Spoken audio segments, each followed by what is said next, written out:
Diabetes is a chronic health condition where the body is unable to properly regulate blood sugar levels. There are two main types.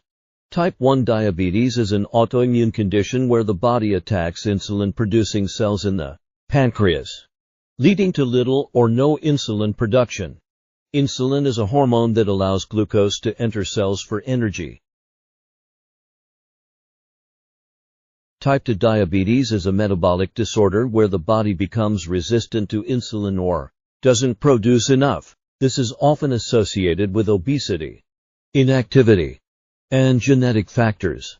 Without proper insulin function, glucose builds up in the blood, leading to high blood sugar levels, which can cause various health complications such as heart disease, nerve damage, kidney failure, and vision problems.